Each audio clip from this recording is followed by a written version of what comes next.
Study point में आपका खैर मकदम है। उम्मीद है आप सब अच्छे होंगे। तो चलिए हम लोग क्लास को शुरू करते हैं।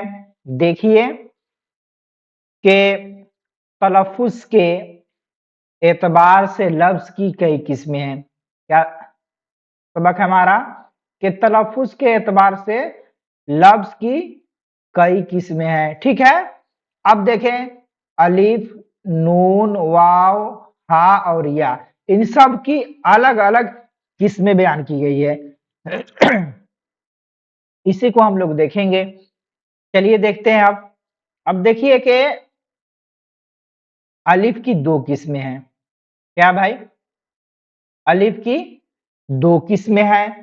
पहला है अलिफ मकसूरा और दूसरा है अलिफ ममदूदा। ठीक है, क्या है? पहला अलिफ मकसूरा और दूसरा अलिफ ममदूदा। अलिफ की दो किस्में हो गई। अब अलिफ मकसूरा कहते किसको है? तो देखिए वह अलिफ जिसकी आवाज सादा होती है, जिसकी आवाज सादा होती है। जैसे देखें अदब, बाल, हवा, बोलने में ना कोई दिक्कत भी हो रहा है ना कोई परेशानी हो रही है और आसानी से अदा भी हो जा रहा है। उसके बाद दूसरा है अलिफ ममदूदा। अलिफ ममदूदा कहते किसको है कि इस पर मद की अलामत होती है। ठीक है, क्या है? मद की अलामत होती है। ये जो अलिफ के ऊपर ये इस तरह है, इसी को हम क्या कहते हैं? मद कहते हैं। तो मद की अलामत होती है और उसको क्या होता है? खींच कर पढ़ा जाता है। जैसे यहाँ पर देखें आम, आम, आम। बात समझ में आ गई? अब देखें अलिफ ममदूदा के बारे में क्या कहा जा रहा है कि अलिफ ममदूदा ज्यादातर लफ्ज के शुरू में आता है। ठीक है, ज्यादातर लफ्ज के शुरू में आता है, लेकिन अरबी के कुछ अल्फाज के दरमियान भी इसका इस्तेमाल होता है। जैसे यहाँ पे देखें कुरान, तो कुरान में क्या है? रा और नून के बीच में है अलिफ ममदूदा। तो अलिफ की दो किस्में हो गई, अलिफ मकसूरा और अलिफ ममदूदा। ठीक है, अब आगे देखें। अब नून की किस्में बयान की जा रही है। अब देखें कि नून की दो किस्में हैं। कितनी किस्में हैं? नून की दो किस्में हैं। एक है नूने जाहिर। क्या है भाई? एक है नूने जाहिर और दूसरा है नूने गुन्ना। बात समझ में आ रही है आप लोगों को? हाँ, देखें। अब देखें नूने जाहिर कहते किसको है? तो इसका तलफ़ुज़ बिल्कुल जाहिर और आया होता है, जैसे जान, पहचान, नमक, इंसाफ। तो यहाँ पे नूने जाहिर, यहाँ पे नून जाहिर हो रहा है। जान के आखिर में जो नून है जाहिर है, पहचान में नून जाहिर है, नमक में नून जाहिर है। अब नूने गुन्ना कहते किसको है? इसकी आवाज नाक से निकलती है। ठीक है, ये नून लिखने में तो आता है लेकिन पढ़ने में नहीं आता है। नूने गुन्ना क्या होता है कि इसकी आवाज जो है नाक से निकलती है, लेकिन ये लिखने में तो आता है लेकिन पढ़ने में नहीं आता। जैसे यहाँ पे देखें आंगन, या आंगन नहीं पढ़ा जाता है बल्कि नाक से आवाज निकलती है। आंगन, पंखा, पतंग वगैरह। चाहे एक मिसाल और भी है, देखिए, लेकिन ये नून जब लफ्ज के आखिर में आए तो इस पर नुक्ता नहीं होता।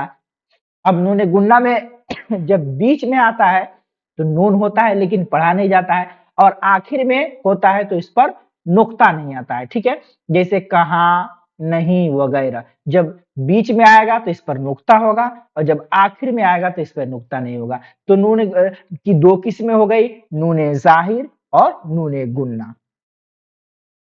आगे देखिए, एक आपको खुशखबरी देना था। ये देख लीजिए कि जो भी सक्षमता परीक्षा देने वाले जो भी टीचर हैं उन लोगों की ये खुशखबरी है कि ये आपको प्रैक्टिस वर्कबुक लॉन्च कर दिया गया है। जिन साथियों को चाहिए, जिनको खरीदना है, वो इस नंबर पर व्हाट्सएप कीजिएगा, आपको मिल जाएगा। ठीक है, बहुत अहम अहम चीजें बयान की गई है इसमें।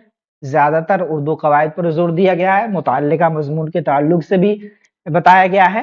तो चलिए अगला सवाल देखते हैं, अगला क्या सबक हम लोग को पढ़ना है। चलिए अब देखिए, वाव की तीन किस्में हैं। क्या है भाई? वाव की तीन किस्में हैं। पहला है वाय मारूफ, दूसरा है वाय मजहूल और तीसरा है वाय मादूला। ठीक है। वाव की कितनी किस्में हो गई? 3 किस्में हो गई। पहला है वाव मारूफ, दूसरा है वाव मजहूल और तीसरा है वाव मादूला। अब देखें ये वाव खींच कर पढ़ी जाती है। वाव मारूफ को क्या पढ़ते हैं? खींच कर पढ़ते हैं, जैसे खूब, नूर, तूर। अब यहाँ पे जोर भी लग रहा है पढ़ने में, ठीक है, और खींच कर भी पढ़ रहे हैं। अब वाव मजहूल ये खींच कर नहीं पढ़ा जाता है, जैसे देखें यहाँ पे जोर, शोर, मोल वगैरह। देखिए यहाँ पे जोर में जोर भी नहीं लग रहा है। बहुत अजीब बात है कि जोर में जोर भी नहीं लग रहा है, तो ये क्या हो जाएगा? वाव मजहूल। अब देखें वाव मादूला, ये वाव लफ्ज में लिखने में तो आता है लेकिन पढ़ने में नहीं आता है। जैसे यहाँ पे लिखा हुआ है ख्वाब, ख्वाहिश, ख्वाजा, लेकिन ये तो लिखने में आ रहा है लेकिन पढ़ने में ये नहीं आता, बल्कि क्या पढ़ते हैं हम लोग? इसको हम लोग पढ़ते हैं ख्वाब, ठीक है। क्या पढ़ते हैं? ख्वाब पढ़ते हैं, ख्वाहिश पढ़ते हैं, ख्वाजा पढ़ते हैं, ठीक है। तो वाव मादूला उसको कहेंगे कि वह वाव जो लिखने में तो आए लेकिन पढ़ने में ना आए, वह वाव मादूला कहलाएगा। तो इस तरह वाव की 3 किस्में हो गई, वाव मारूफ, वाव मजहूल, वाव मादूला। चलिए अब आगे देखिए। अब देखिए, अब हा की भी 2 किस्में हैं। हा की 2 किस्में हैं, हाय मलफूजी और हाय मुख्तफी। अब हाय मलफूजी कहते किसको हैं? देखें, जिस लफ्ज का तलफ्फुज किया जाता है, यानी जिस लफ्ज को पढ़ा जाता है, जो पढ़ने में आता है, वह क्या कहलाएगा? हाय मलफूजी। अब जैसे देखें यहाँ पे गुनाह, सियाह, पनाह, कुह, तो लास्ट में जो हा है बिल्कुल पढ़ा भी जा रहा है और पढ़ने में आ भी रहा है, ठीक है। अब देखें, अब हाय मुख्तफी किसको कहेंगे? इसकी आवाज अलिफ की तरह मालूम होती है। हाय मुख्तफी की आवाज किस तरह मालूम होती है? अलिफ की तरह मालूम होती है। जैसे देखें यहाँ पे बंदा, गंदा, रिश्ता वगैरह लिखा है, लेकिन ये क्या पढ़ा जाता है?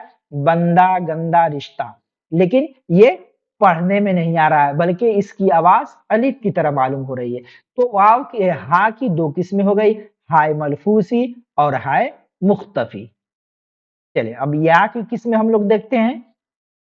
बहुत अहम क्लास है आप लोग के लिए। अब देखें, या की 2 किस्में हैं, याए मारूफ, अब याए मजहूल। क्या है? या की 2 किस्में हो गई, याए मारूफ और याए मजहूल। अब याए मारूफ कहते किसको? देखें, इसमें या का तलफ्फुज खींच कर किया जाता है। जिस तरह वाव मारूफ को पढ़ा जाता है उसी तरह याए मारूफ को भी पढ़ा जाता है। अब देखें, इसमें या का तलफ्फुज खींच कर किया जाता है। जैसे यहाँ पे देखें पानी, रोटी, जीत, अब यहाँ पे खींच कर पढ़ा जा रहा है। अब देखिए याए मजहूल, इसकी आवाज बिल्कुल सादा होती है। क्या होती है? सादा। जैसे गहरे, पहरे, एक, रेल, खेत वगैरह, ठीक है। बात समझ में आ गई? याए मारूफ खींच कर पढ़ी जाती है और याए मजहूल जिसकी आवाज सादा होती है, जैसे गहरे, पहरे, एक, दो, एक, ठीक है, रेल, खेत। और याए मारूफ क्या पढ़ा जाएगा? पानी, रोटी, खींचकर। तो 2 किस्में हो गई, याए मारूफ, याए मजहूल। अब आगे देखिए, अगर आप लोग नए हैं तो चैनल को सब्सक्राइब कर लीजिएगा और लाइक भी कर दीजिए आप लोग और शेयर वगैरह भी कर दीजिए। अब देखिए, देखिए हरूफ मनकूत। हरूफ मनकूत किसको कहेंगे? कि जिस हरफ पर नुक्ता होता है उसको क्या कहते हैं? हरूफ मनकूत। अब देखें, नुक्ते वाले हर्फ मसलन बा, पा, जीम, चा वगैरह, ये क्या है? हरूफ मनकूत या हरूफ मुअज्जमा कहलाते हैं, ठीक है।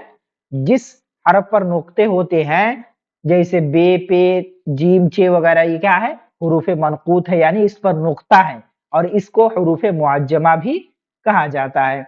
और हरूफ गैर मनकूत, बगैर नुक्ते वाले हरूफ को गैर मनकूत कहते हैं। क्या है? जिस हरफ पर नुक्ता ना हो उसको गैर मनकूत कहते हैं, जैसे अलिफ, हा, वाव, सीन, स्वाद वगैरह, ये क्या है? हरूफ गैर मनकूत है। चलिए अब देखें, अब देखिए हरूफ फौकानी और हरूफ तहतानी। फौकानी, फौक के मतलब होता है ऊपर और तहत के मतलब होता है नीचे। तो जिस हर्फ के ऊपर नुक्ता हो वो क्या कहलाएगा? फौकानी कहलाएगा। अब नुक्ता 1 हो या 2 हो या 3 हो, उससे कोई फर्क नहीं पड़ता, फौकानी कहलाएगा। अब देखिए वह हरूफ जिनके ऊपर नुक्ता आता है फौकानी कहलाते हैं, जैसे ते के ऊपर 2 नुक्ता है, से है, खे है वगैरह, ठीक है। अब तहतानी जिन हरूफ के नीचे नुक्ता हो वह तहतानी कहलाते हैं, जैसे बे, पे, चे वगैरह, ठीक है। अब देखें मुवाहिदा और मुसन्नात और मुसल्लिसा। अब जिस हरफ पर एक नुक्ता हो वो क्या है? मुवाहिदा है, जिस पर 2 नुक्ते हो वो मुसन्नात और जिस पर 3 हो वो मुसल्लिसा। जिन हरूफ के नीचे नुक्ता हो, ये तो हो गया। अब मुवाहिदा देखिए, जिस हरफ पर एक नुक्ता हो उसे मुवाहिदा कहा जाता है, जैसे बे, फे, नून, जे वगैरह। अब मुसन्नात किसको है? जिस हरफ पर 2 नुक्ते हो, जैसे ते, काफ, या वगैरह। अब जिस पर 3 नुक्ता हो उसको क्या कहेंगे? मुसल्लसा कहेंगे, जैसे देखें पे, से, शीन। अब से क्या है? अगर पूछा जाए ये फौकानी है या तहतानी, तो आपको क्या जवाब देना है? ये है फौकानी। और पे क्या है? ये है आपका तहतानी। बात समझ में आ रही है? तो इस तरह आज का क्लास हम लोग यहीं पे खत्म करते हैं। फिर नेक्स्ट क्लास में हम लोग मिलते हैं, तब तक आप लोग शेयर वगैरह कर दीजिए। शुक्रिया, जज़ाकल्लाह।